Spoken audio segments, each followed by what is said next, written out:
నమస్తే ఫ్రెండ్స్, నేను మీ శ్రీదేవిని. ఈరోజు ఒక చిన్న స్టోరీని, మన లైఫ్కి సంబంధించి కనెక్టింగ్ అయిన ఒక చిన్న స్టోరీని మీకు ఎగ్జాంపుల్గా చెప్పాలనుకుంటున్నానండి.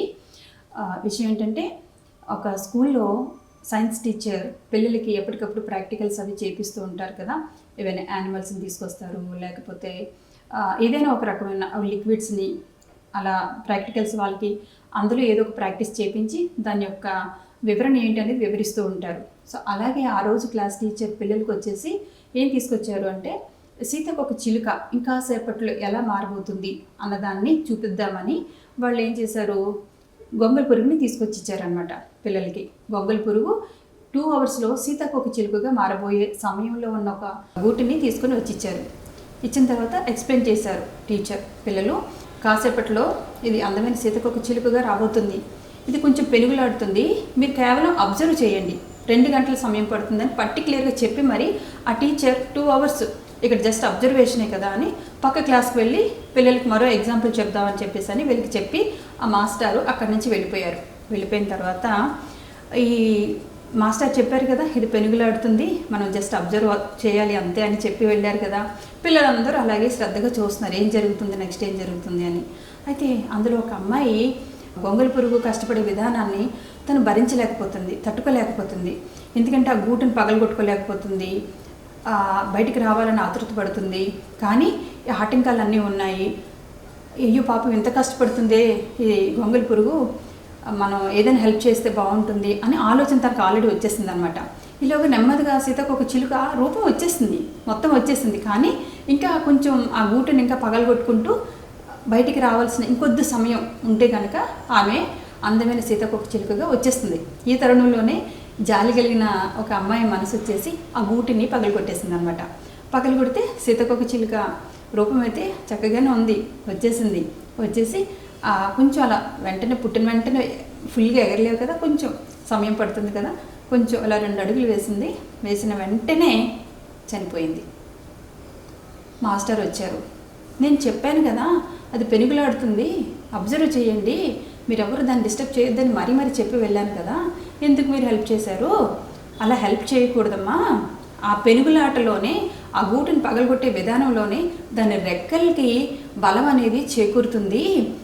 ఎలాంటి ఆటంకాలు లేకుండా సులువుగా వచ్చేయటం వల్ల దాని రెక్కల్లో బలం అనే శాతం తగ్గిపోయి ఎగరలేక అక్కడే పడిపోయి చనిపోయింది అని మాస్టారు వివరించారు. అయితే ఇది కూడా మన జీవితానికి సెట్ అవుతుంది కదా. మనకి ఈవెన్ మనుషులు మన మనసులోకి వస్తూ ఉంటారు, మన జర్నీలో కలుస్తూ ఉంటారు, మన స్కూల్లోనో కాలేజీలోనో లైఫ్లోనో ఏదో ఒక రూపంలో ప్రేమ అంటూ వాళ్ళు మన లైఫ్లోకి వస్తారు. కొద్ది రోజులు వాళ్ళకి అవకాశం ఉన్నంత వరకు మనతో ఉంటారు, అవకాశం లేదు అనగానే వెళ్ళిపోతూ ఉంటారు. కొంతమంది ప్రేమలో ఫెయిల్ అయిన వాళ్ళు ఎంతమంది మనం చూడలేదండి, చనిపోయిన వాళ్ళు. దాన్ని ఎలా అధిగమించాలో వాళ్ళకి తెలుసుకోలేకపోవడంతో వాళ్ళు చనిపోతూ ఉంటారు. మరికొంతమంది స్కూల్లో బాగా చదువుతారు, ఏదో ఒక రీజన్తో 1-2 మార్కులు తక్కువ వచ్చినా కూడా వాళ్ళు షై ఫీల్ అయిపోతారు. దాన్ని ఎలా అధిగమించి నెక్స్ట్ వచ్చే ఎగ్జామ్స్కి నేను టాపర్గా ఉండాలి అని కష్టపడాలి, లేకపోతే ఏముందలే ఇన్ కేస్ ఫెయిల్ అయిపోయినా పర్వాలేదు, ఇది కాకపోతే ఇంకొక పనిలో నేను సక్సెస్ అయి చూపిద్దాం అనుకున్న ఆలోచన కూడా లేకుండా చాలామంది సూసైడ్ చేసుకొని చనిపోతూ ఉంటారు. మన లైఫ్లో కూడా, మన జర్నీలో కూడా చాలామంది మనుషులు ఎంటర్ అవుతూ ఉంటారు. ఒకరు మనసిస్తానని వస్తారు, కొంతమంది మన డబ్బుని చూసి వస్తారు, కొంతమంది మన పేరుని ప్రఖ్యాతిని చూసి వస్తారు, కొంతమంది వాళ్ళ అవసరాలు ఏవైనా మన దగ్గర ఉన్నాయేమో అనుకుని వచ్చే వాళ్ళు కూడా ఉన్నారు. ఈ డబ్బు, ఈ ప్రేమ ఇవన్నీ లేకపోయినా వేరే వాళ్ళు వేరే రూపంలో కూడా వస్తారు. వాళ్ళకి కావాల్సింది వాళ్ళు తీసుకున్నంత వరకు కూడా వీళ్ళతో మంచిగా ఉంటారు, నటిస్తారు, ఇదంతా నిజమే అనుకుంటారు అవతల వ్యక్తులు. అక్కడ జెండర్తో సంబంధం లేదు, అందరికీ సంబంధించి చెప్తున్నాం. కానీ ఇది మోసం అని తెలిసిన తర్వాత చాలామంది భరించలేక పిచ్చోలైపోయి తిరుగుతూ ఉంటారు, చనిపోవడాలు చేస్తూ ఉంటారు. లేదంటే వాళ్ళ జర్నీని అక్కడ డల్గా అక్కడితో ఎండ్ చేసుకుంటూ ఉంటారు. సక్సెస్లోకి మళ్ళీ వెళ్దాము, వీళ్ళు కాకపోతే ఏముంది, మన ప్రయాణంలో ఇంకొక వేని వెతుక్కుందాం, ఇంకొక పనిలో మనం సక్సెస్ అవుదాం.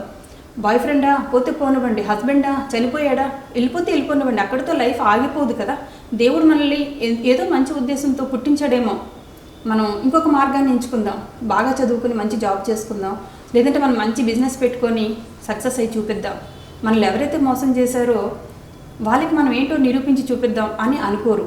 ఈలోగా పేరెంట్స్ అయితే మా పిల్లలకి ఏదైనా చిన్న కష్టం వచ్చిందా, మేము అసలు మా పిల్లలు చిన్నప్పటి నుంచి చాలా ముద్దుగా పెంచామండి, ఏ కష్టం రాకుండా చూసుకున్నామండి, ఈరోజు వాళ్ళకి ఆ కష్టం వస్తే మేము ఎందుకు ఊరుకుంటామండి అంటారు. కానీ ఆ కష్టం సరే ఆ పిల్లని ఏదో పెనుగులాడినవ్వండి, ఆ పిల్ల తెలుసుకుంటుందేమో, తనకు తానుగా తెలుసుకుని నెక్స్ట్ టైం ఆ మిస్టేక్ లేకుండా చేసుకుంటుందేమో, కొద్ది రోజులు అబ్జర్వ్ చేద్దాం, ఓదార్చుదాం, పిల్లని కనిపెట్టుకుంటూ ఉందాం. కానీ ఎక్కువగా ఆమెకి హోప్స్ ఇచ్చేసి నీకెందుకురా నువ్వు ఇక్కడ ఉండు, ఆడంతా చూద్దాం మనం, ఇట్లాంటివన్నీ చేసేయడం వల్ల ఏంటంటే మనం ఉన్నంత వరకు వాళ్ళకి పర్వాలేదు. వన్స్ మనకి ఏదైనా అయిన తర్వాత ఆ అమ్మాయికి ఆ సమస్య నుంచి ఎలా గట్టెక్కాలి, ఎలా సమస్యను క్లియర్ చేసుకోవాలి అన్న ఆలోచన లేకుండా మనమే అన్నీ వాళ్ళకి సెక్యూరిటీస్ని అన్నిట్లు ఇచ్చేసి నెక్స్ట్ ఆలోచన ఏంటి అనేది వాళ్ళకి తెలియకుండా చేసే పరిస్థితుల్లో చాలామంది ఉంటారు. లైఫ్లో పడిపోయిన ప్రతిసారి కూడా మళ్ళీ పరిగెట్టిన వాడే నిజమైన మనిషి అండి. మధ్యలో ఆగిపోతే ఆ జీవితానికి అర్థము ఉండదు, ఆ జీవితానికి పరమార్థం కూడా ఉండదు. విజయం అనేది మన జీవితంలో ఎంత పైకి వెళ్ళిపోయామా అనేది కాదు, ఎన్నిసార్లు పడిపోయినా మళ్ళీ లేచి విజయం కోసం ప్రాకులాడతాం చూసారా, అదే అసలైన జీవితం అంటే. పడిపోయిన ప్రతిసారి పక్కకు వెళ్ళిపోయి మన జీవితాన్ని మనం నాశనం చేసుకునే ఆలోచనలు ఉంటే వాడు అసలు జీవితంలో సక్సెస్ఫుల్ బాటలోకి ఎప్పటికీ రాలేరు.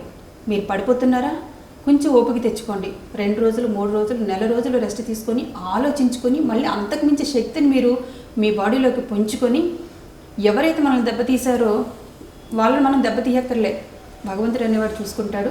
మనం మన పని సమన్వయంగా నిజాయితీగా చేసుకుంటూ వెళ్ళిపోతే కనుక మనం ఆగకూడదు.